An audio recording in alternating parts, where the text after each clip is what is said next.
AJ, thank you so much for joining me today. Lovely to be here. How you doing?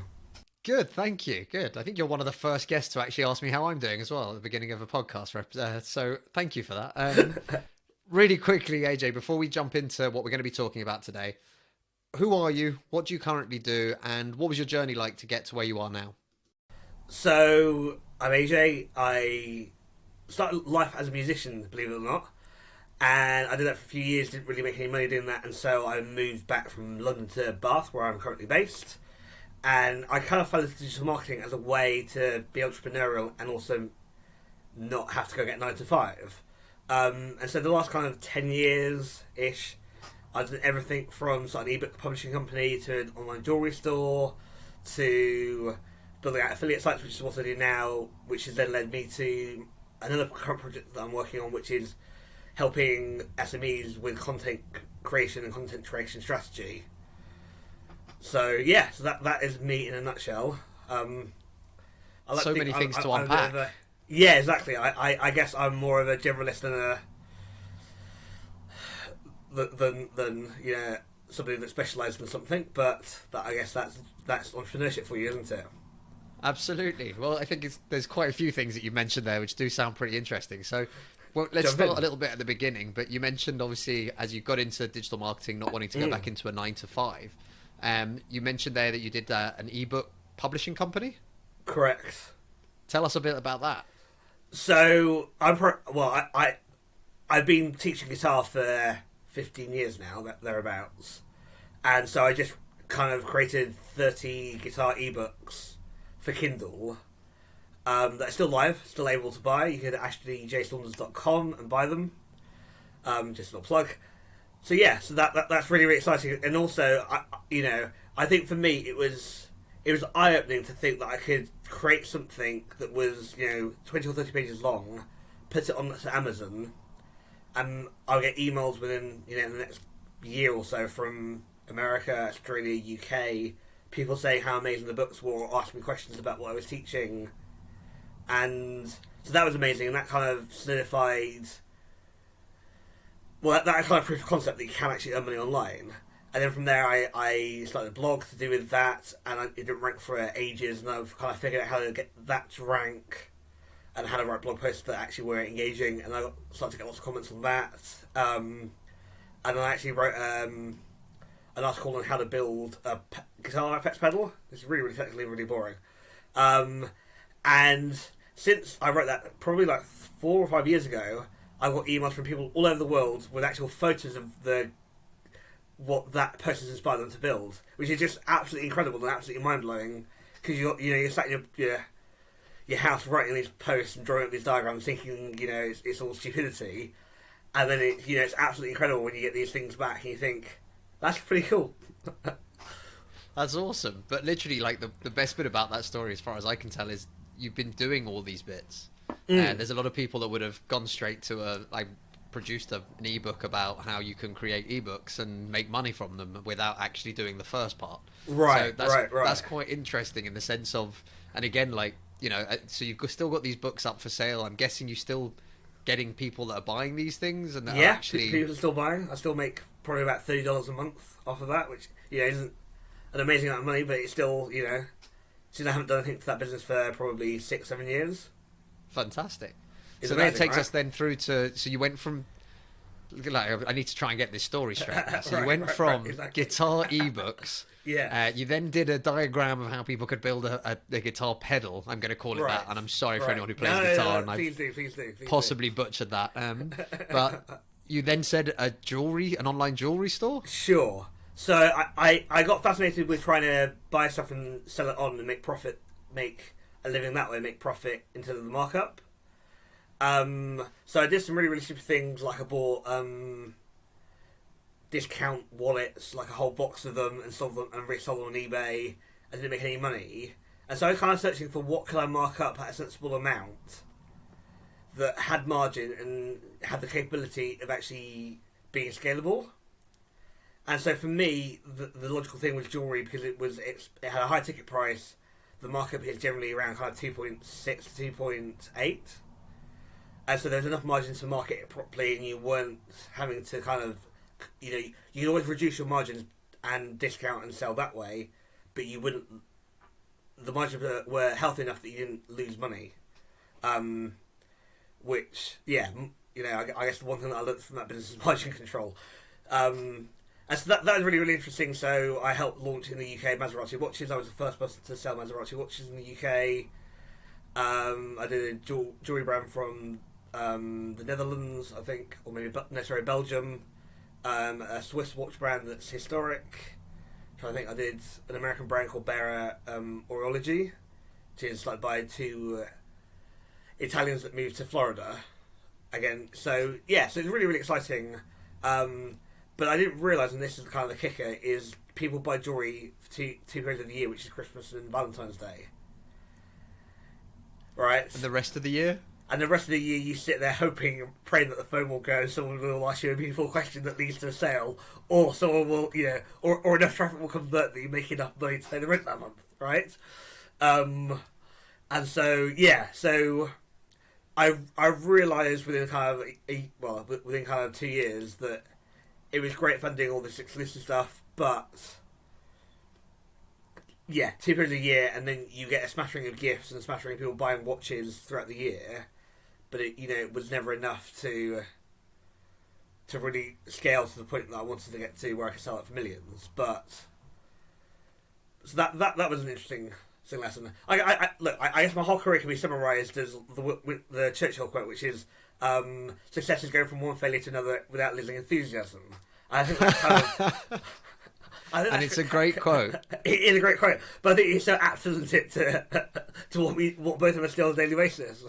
Absolutely, and I think it's something that a lot of people are terrified of. If I try this and it doesn't work, what happens? And the reality of it is nothing happens. You start again from scratch, and it's frustrating. It can be painful, but it's not the end of the world. And again, we talk about it on this show a lot, obviously, from a marketing point of view. Of course. 99% of everything we do is an experiment. We're trialing things. In fact, we set up this podcast as an experiment just over 2 years ago now. And the very first episode, which I re-listened to the other day because I was feeling nostalgic and organising for episode 100, I think 150, which will be just come out after this one. Yeah. And I got the old team back together so that we could re-record like a 150th episode 2 years after we did that very first one. Right, yeah. But the thing is, though, it's trial and error. It's having a crack at something, seeing if it works. And I think with any business and any entrepreneurship, that's part of it. But I think mainly from a digital marketing point of view, people don't realise that 90% of how we figure out what we do and how we do it for clients and everything else is because we've tried it. We've either tried it before, we've tried it again, we've tried it a few times, we've tried it in different styles, in different ways, on different channels, and you start to pick up what works and what doesn't.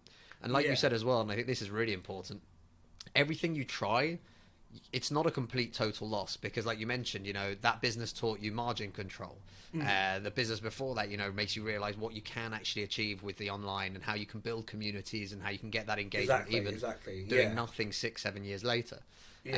So I'm going to ask you really quickly then, before we wrap up on that and then talk about strategy for content. But all of these steps along the line, I'm guessing at all times, and you mentioned as well you're working in affiliate businesses now, at this time you're learning everything to do with, I'm guessing, things like SEO. You're self-taught all these skills as well? Right, exactly. So I guess for me, and for lack of a better term, I guess I would class myself probably as a marketer because I've done lots of different marketing kind of roles essentially in business, even though I've basically essentially been CEOs of various companies. But I guess for me, I just feel like I've collected loads of different skills, mainly around marketing and some finance, and that's what's kind of pushed me through.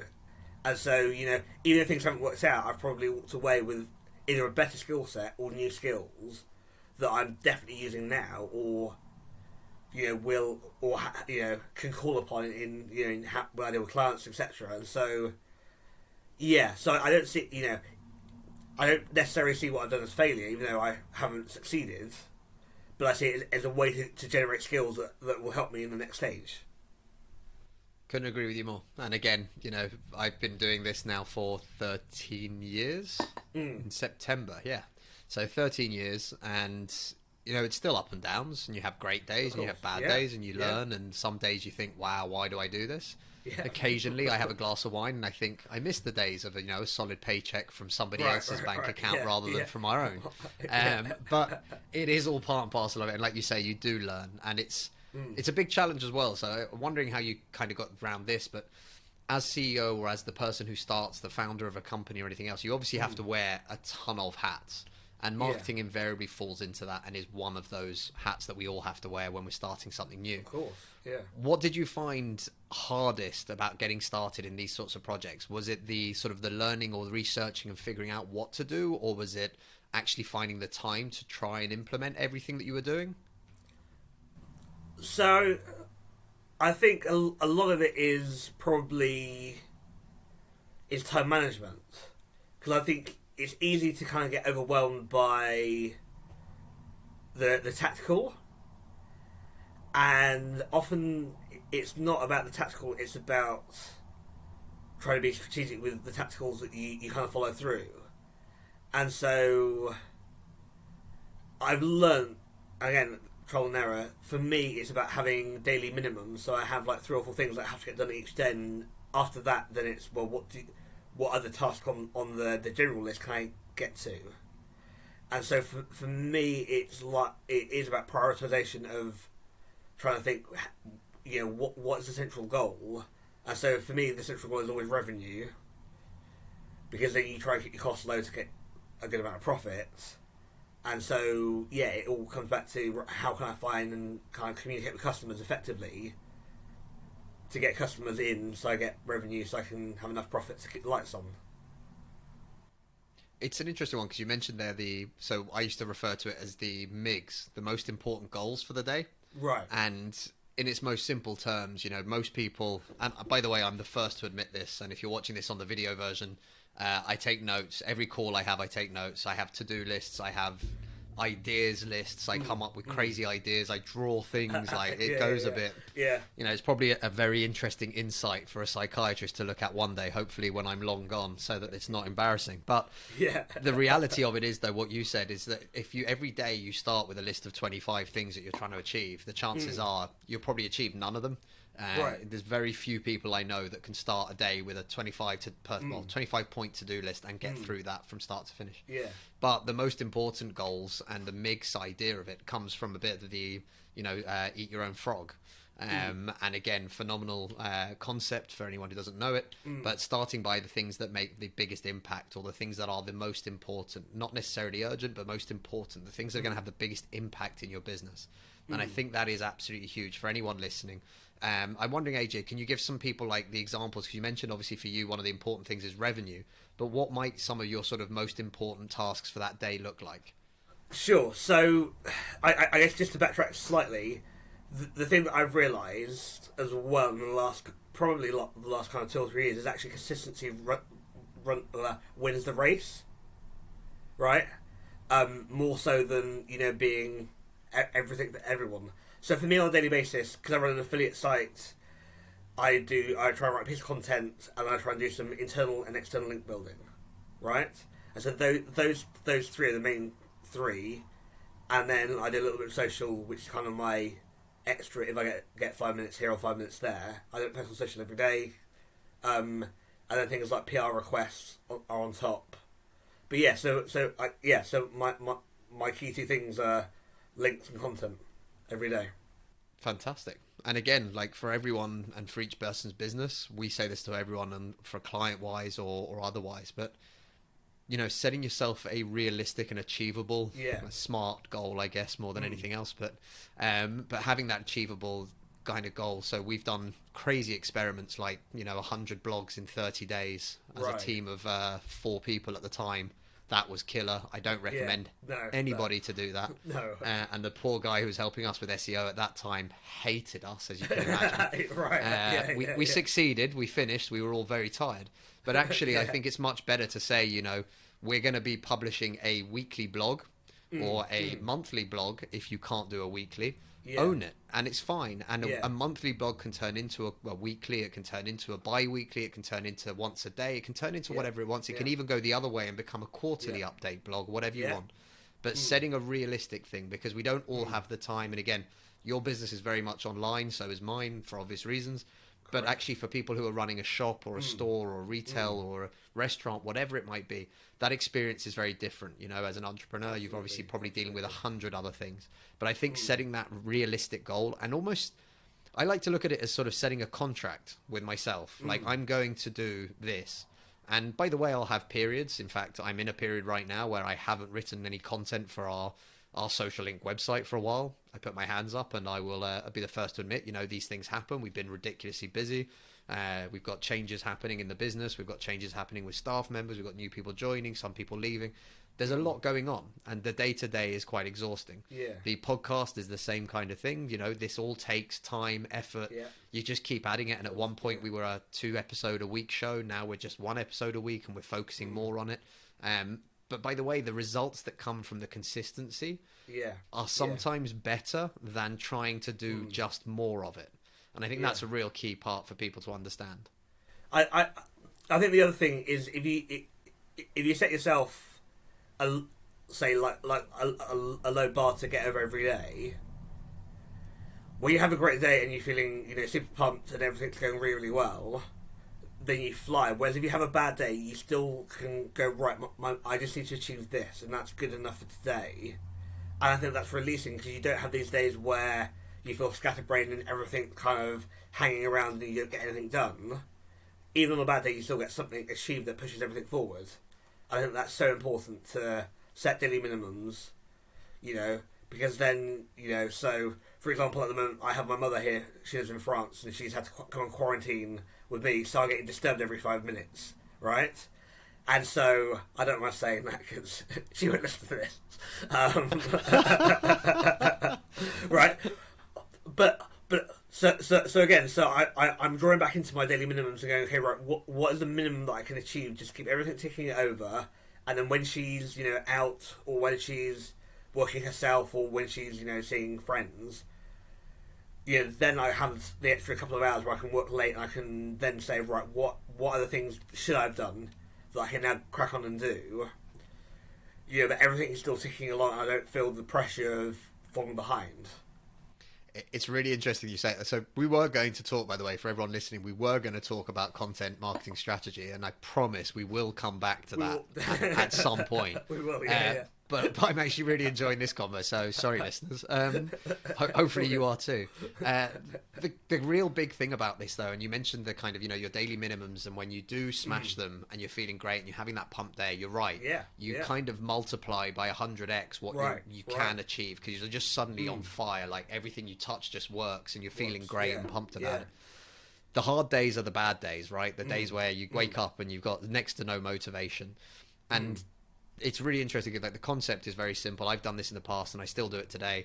I have a morning routine which involves a couple of really simple, short tasks. None of them are particularly tiresome or hacked or problematic. It's reading a little bit, journaling a little bit, doing a 10-minute meditation. And literally, if I can tick those off even before I've started the workday, I feel like I've already won the whole day. Yeah. And it's amazing the difference that makes. And obviously, again, I'm human, so I don't nail this every single day, because I don't think anyone... Well, I don't think if anyone was honest, they'd tell you they could actually make sure they keep doing this day in, day out, every day. Right. It's hard work, but I have days where you don't do that. And again, then you have those kind of days where you're like that. I'm genuinely going to do what I have to get done today to make sure that the business carries on making it till tomorrow. And tomorrow I'll come back to trying to be creative and trying to be interesting and trying to figure out what else I'm going to do. So it is a tough position. And I think everyone that's listening, if you're feeling that way, you know, one, you're not on your own. I guarantee it. Even the most successful people that give you the whole shebang and spiel on Instagram that their life is amazing and it's the best thing since sliced bread, they have these days too. All of us do. And, you know, the roller coaster ride is constantly filled with those ups, those downs, the feelings. And it's a case of just trying to help you to find the right kind of balance, I think, more than anything else. Yeah, but again, for me, it's about celebrating the days where everything flows naturally, and accepting part of the process is you'll have days where it dips, and that's just natural. And if you accept that there's ups and downs, I think actually everything becomes easier. Because you accept that there'll be great days, you accept there's going to be bad days, but actually overall, as long as you're consistent, you're fine, I think. Yeah, I agree. And again, like, it's very hard to be on it all day, every day. Like, Yeah, it just is. I'll be the first to admit, some days my calendar ends up with bookings late at night for people in the US. I've got early morning starts, one thing or another. You have days where, I'll finish. Last night was an example, but I finished at about 10:05 at night. Right. Now, by that point, you're exhausted, you're tired, you've put in a full day, you've done a fair amount. Yeah. This morning, starting up at 9 a.m., having calls going solidly in, I can promise you today, by 6 o'clock, I will be away from all machines and I won't touch a piece of technology till tomorrow morning. Yeah. But it's all part and parcel of it. I also... Yeah. Little tricks, Absolutely. but for me, my Fridays every week, I actually had to check what day in my calendar, but my Fridays every week, I mark off as busy. People can't book in, whether it's to record a podcast, whether it's to have a chat, whether it's to book a free consultation. Nothing can go in on a Friday. Why? Because if it's worked out well and we've got a good week, we can cut off at 4:30. All the team gets to enjoy a couple of extra hours of doing whatever they want to do. But more importantly, that's the day where I can sit back, sit down, relax, think, look, strategize a little bit, rather than just be thrown in the deep end and go from call to call to call. Especially working from home, we've worked remotely for years. It's hard. Like, you don't notice it. You don't have those breaks in between. You don't have the commute from one meeting to another anymore, or anything like that.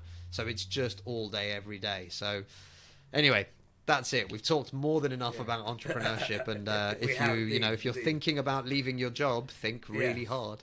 It's an exciting adventure, but it's definitely not an easy one. Let's just all be clear about that. No, not. So basically, everything that you've done, you've ended up working with content, and you've ended up having to figure out these things and try and get the right strategy in place, and also the creation process in place to be able to do this. So that brings us to today, where you are actually now trying to help other people with their content creation, and more importantly, with content creation strategy. Because it's not enough to just say nowadays, I'm going to write a blog a week, or a blog a day, or a blog a month, and then think that it's automatically and magically going to become the best thing since sliced bread on Google. What are some of the basics for content creation strategy, and what are some of the basics that people can start looking into and understanding easily for themselves? So, if you run a small business, my best tip would be sit there and think about the questions you get asked all the time by your customers, and turn that into content. So, say you run like a garage, for example, you probably have the same 20 conversations each week, and that can be a year's worth of content right there. And then you don't have to do any human research, because you'll phrase it as your customer will, right? Because you'll think about their verbology, and that will ultimately align with what people are searching for on Google, because you're talking in the language of the customer. And so that's one thing that I would say. The other thing I would say is try and think about the steps of the process of what you do. So I can give you a great example. So a client of mine is a life coach, and we spoke a couple of months ago, and she said to me, I've run out of ideas for content. And I said, okay, so talk me through what do you work with your clients? And so she said, well, we talk about purpose. And I said, okay, so what does purpose mean to you? And she gave me a good 2-minute spiel. And I said, well, that to me is 20 blog posts just in purpose, right? But because we're not taught to think like that, she just thinks purpose is purpose, right? And so I do think think about commonly asked questions. Think about how you can break down what you do and what you esoterically know in your business and your industry into piece of content that answer a specific question or a specific step in what you do that can help people. I think it's amazing.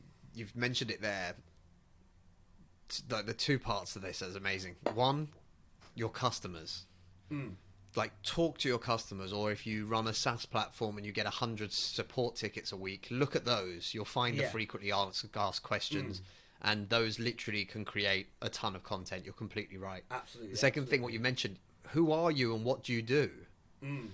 What a huge amount you can write about. Personal experiences, things that have happened, things that go well, things that go wrong, the way that you do it, breaking down that process, filling out the middle bits, whatever else. You can create all sorts of content around you, the owner, you, the person that's running it, the processes that you put in place. So I think that's huge. That, I guess the second thing of it would be, then actually writing a piece of content. So if you get, like, it's good to get a title, Sure. and then you've got to write a piece of content. Now, I'm kind of grinning about this because literally we're doing some work at the moment. We're going to be launching 2 or 3 new services over the next sort of coming 3-4 months. They're not actually new services to us. It's just they're new to our website because they haven't been up there yet. So, Right.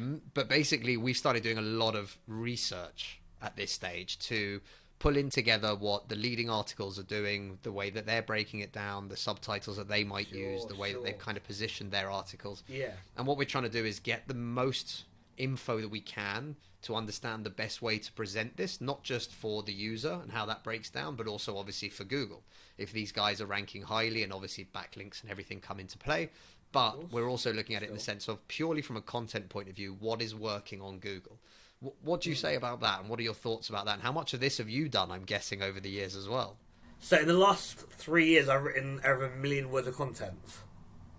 Nice. Right, just to put it into perspective. So I know a thing or two about writing. Let's put it that way. So again, you know, I always come back to KISS, right? Keep it simple. And so for me, pardon me as a user, what I want to see is 2 or 3 sentences, paragraphs, descriptive headings so I can scan it, and then a good amount of either supporting images or videos that illustrate what your content is talking about. So if we take, say,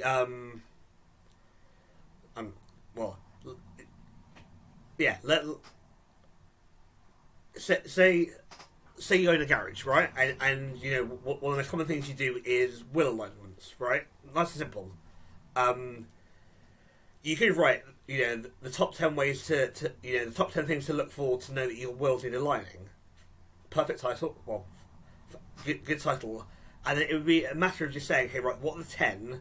How can I make that educational and interesting? And then saying, okay, so number 1 may be that you can feel it, right? And then you can describe how you feel it. Or maybe you can actually shoot just a really short 2-minute video on your camera, you know, on your camera phone, and just, you know, just describing it. Then the next thing may be actually you can get a mirror, you can look under the car, and you can see that it's slightly out of whack through doing that. And again, you know, you can add an instruction photo, you can talk about how to do that, you can break it down by a subtitle. The thing that I see all the time, and this is really, really interesting, is I see people that are still writing in massive lots of content, like they're writing an essay, and it's utter garbage. I don't know. I know you see this all the time as well.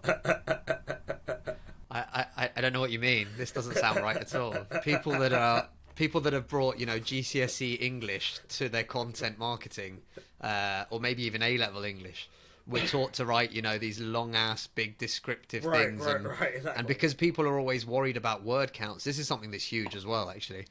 People are always worried about word counts, right? When you used to have to do an essay for school or whatever else, you had to have 2,000 words, and people are doing the same thing with their blog content. So I've got to fill 800 words minimum. How do I do this? And so basically, instead of writing the sentence saying the cat is black, great, no worries. That's all we needed to know. Now we can get on to why do we like the fact that the cat is black, or what difference would it make if the cat was blue, or what would the difference be if we shaved the cat, or don't shave cats. Like, sorry, making that really clear. Bad example.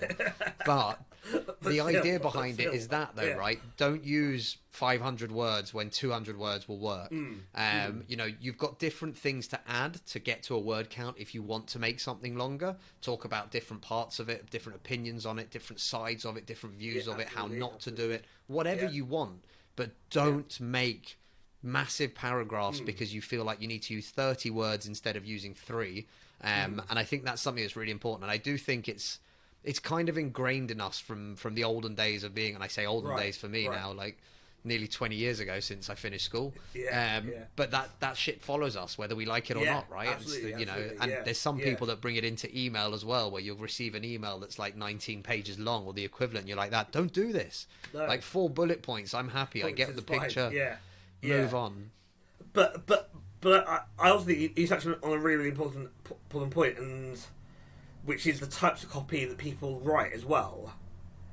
And so, you know, what I mean by that is, so I write a lot of blog content, as I've become very, very good at writing blog content. when I was revamping a website a couple of months ago, I actually got a copywriter who does email to check it, because on the email he has to get to the point because he's trying to sell something quickly, right? And so that was really a fascinating kind of experience because that's a completely different type of writing. I think there's subtleties in it. Because I'm asked all the time. You must get asked. Oh, you do a lot of writing. You must, can you write my sales pages? I'm like, well, no, because that's not really what I'm experienced in. Absolutely. And to be fair, even then, we've got a guy who does a lot of content for us. He's very, very good with, the call to actions and stuff like that. Right. He's phenomenal at research on certain topics. He knows remarkably well inside and out and everything else. The bit that gets people is when I say to them, for somebody to write a really good article on a subject that they don't know and they're willing to go away and research. Yeah. If there's 5 articles, it's going to cost you £80 an article, for example. Exactly. And people will go, I'm not doing that. Yeah. That's too expensive. And you go, cool. Like the alternative is, write it yourself, 1, or 2, spend $10 an article. And what you'll end up getting is super generic. Like they might have opened one other page and they'll copy some headers, maybe, and that's it. That's literally what you will get in return. So people understanding that there's a lot that goes into writing a good piece of content, whether it be an email, a sales piece, whatever it might be. But there's a whole science behind it. There's a reason why people use 3 words instead of 5, or why they use 10 words instead of 2. At different parts in that journey, what you're trying to achieve all makes a difference. And I think for a lot of people, if you are limited in resources, if you are limited in time, starting and doing something is always better than doing nothing. First and foremost, right? And my first blogs were not great. I don't know about yours. My first blogs were not great. No, hands up, I'll admit it. But it's the law of improvement, isn't it? So I was talking with a friend last week, and he was saying, I want to start a podcast about this, that, and the other. And it was on a group call, and so he spent about 5 minutes talking, and my advice to him was, well, what can we get you? How can we help you get started in the next 60 to 90 days? Because I said, at the moment, it's all conceptual, and you're thinking about it. You're starting to overthink, and the best thing for us to do as a group or as a community is to help you launch now, because you'll make 1,000 more mistakes, but that's part of the process. And there's no way to shield yourself from making those mistakes other than not to do it. And not doing it is stupidity. Right? I agree. A lot of people talk about it. And in fact, there is somebody in our communal network currently, a common acquaintance who actually put us in touch for this. Right, exactly. And hopefully, when this goes live, you will be able to go online and find the Jod Pod. James O'Donnell is starting a podcast, and hopefully it will be going live very, very, very soon. Yes. But I will say to James, and fair play, my hat comes off to him. He had the idea. He wanted to do it. He's now recorded a ton of the episodes. He's learning as he goes through the process. He's making really good processes in the background. Yes. But the biggest thing is, for anyone listening, if you're thinking about doing blogs, just do it. The worst thing that can happen is, in the reality of it, is no one looks at it, or somebody might say, well, that's not very good. And guess what? The chances are the person who says that's not very good will actually be someone who's never done it. Right. And this is something that's really key, right? Like if somebody really good says to you, by the way, this is crap, 1, they won't do that. They're too busy. But usually, invariably, people that have done these things won't say that. They'll say, hey, like, great first blog ever, like, this is amazing, well done, keep it up, make sure you always remember to do ABC, and you're like that, great, exactly, I'm learning as I'm going along. 90% of the community out there will be supportive. 90% of your customers will be supportive if they see you're trying, and that's something to really bear in mind. Like, just do it. And again, like, we recorded the first ever episode of this podcast, we didn't even have a name for the show. That came afterwards, right? And there was no microphones, there was no like, we were literally all of us on our headphones, on like Apple headphones, plugged into our phones, connected to a Zoom call, so there could be 3 of us on a call, and that literally was us just brainstorming this idea of, we're going to start a podcast. Let's see what happens. Fast forward 2 years later, you've done 150 episodes, and you're like that. I don't know. This is crazy. But I also think there's a much more subtle point in there. I think again with a lot of improvement, as long as you know, something that I talk to clients about all the time, and I know you will definitely do this, is setting the right KPIs.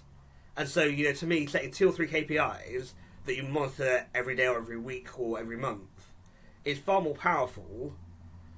You know, because they're not tracking anything. Because you can then take the KPIs and roll them into how you then upgrade things or how you improve things. And I feel that that's far more kind of vital than just saying, right, I'm going to track everything and be nothing to nobody. And so for me with content, it's positions, it's stuff like bounce rate, and then it's revenue per visitor as well. And I think if you can track your positions, you can track bounce rate, you can track your revenue per visitor or revenue, or even time on the site. You know, these are really, really basic metrics that you can get from Google Analytics, or you can just divide your revenue by the amount of visitors you've had that day to get revenue per visitor, right? Nice and simple. And it's stuff that you can easily track. And you can easily say, right, you know, where are my keywords ranked? How can I track that? So I use a tool called Rank Tracker by SEO Power Suite, which you can download and use for free. And then I think the basic package is about £200. So it's really affordable. Maybe it's £100. It's really affordable. And so for me, it's really, really simple. It's set good KPIs, measure them religiously, even though they're not religious, but measure them religiously, and then try and roll that into think about how you can improve those KPIs. I think that's huge. And actually, we had, I believe it was Rio on a couple of episodes ago, or possibly Neil. I can't remember now. Sorry, guys, if you're listening. But they were literally saying, like, if you can understand the basics of your analytics data and your marketing data, you are already 3, 4, 5 steps ahead of your competitors. Yeah. Because 90% of people have no clue. They're not looking. No. They're not setting themselves anything. And the worst bit is, if you try lots of different things everywhere and just throw everything against the wall and see what sticks, there's no way to figure out what's actually working, what's not, where are you at, what's going on. Whereas if you start with the basics of this is where we're at, and now I'm going to, and literally it's the same as the basics in science, right? We're going to start with the hypothesis of, I think if we make more long format content, more people will stay on the site longer and read these articles in full. You test it. You do 1, 2, 3, 5, 10 pieces of longer format content, and then you realize that actually people don't like it, and you go, all right, well, that didn't work out. Let's try shorter pieces of content, and let's see if they read the whole thing. And then you try that, and then you say, oh, actually, this is working, and people aren't leaving the website, and then actually they're going on to the different page, and then they want to read the second piece in that article. So suddenly you're taking long format, cutting it into pieces, that's working. And all the time, if you don't understand where your benchmark is or where your baseline is, there is no way to know whether or not what you're doing is getting better or worse. And the worst bit about that is that then people literally just start plucking things out of thin air to try. Cool, I'll start a podcast. Okay, cool. What's the plan after that? Like, we're very honest. We started a podcast because we didn't know what was involved in all the steps. So we thought, well, before we do it for somebody else, we should probably do it for ourselves, and that'll help out. Since then, we've helped 3 or 4 other podcasts launch, and it's perfect. But actually, for us, it wasn't about this is going to drive and take us money or bring in new clients, whatever. It was literally a case of, can we give back? Can we do this? How did the systems work? Bang. Now this is what we do. I've just realised the time, AJ. I've really enjoyed this conversation, but we haven't actually discussed massively. So before we wrap up, really quickly, let's try and give... Amazing. Well, I've really enjoyed this as well. So we might have to organise a second version of this convo to do a Social Link live video, I think. But really quickly then, so for anyone that's looking at trying to figure out their content strategy, what would be your biggest first step that they could take today and try and get them from 0 to 1? Like, how do we get there? So my 3 biggest tips are figure out what your customers want. So figure out what their pain points are, so what the questions they're asking regularly, or what steps they don't understand in your process so far, and create content around that. And try and think as granularly as possible. So try and think as small as possible, because then you'll get more and more content out of it. So that's number 1. Number 2, set really decent KPIs and keep measuring them as often as possible. And then number 3, figure out what the key drivers are and how you can improve your KPIs. because once you have KPIs, it's just a matter of thinking, right? And so for some people, thinking is going and talking to somebody else.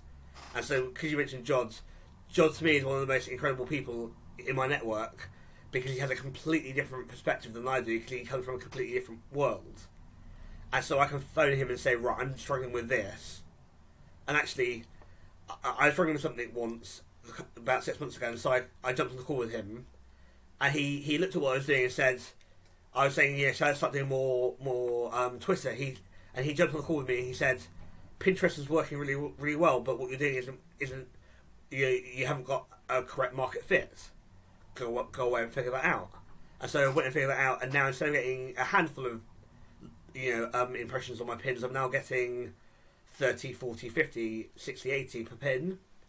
And again, it was because of him saying, him coming in with a completely different perspective and saying, this is what I think you should try. I went away and thought, actually, he's right. I tried something, slightly differently than what I was doing. And so again, yeah. So think about what customers are wanting, set basic KPIs, and then consider how you can improve. And then moving forward, be consistent. Again, consistency wins the race. I love it. AJ, where can people find you online? So they can go to AJSDigitalGroup.co.uk. And yeah, if they can book a 50-minute discovery call with me, they can have a look at the services that I'm offering. They can also find me at A_J_Saunders on Instagram.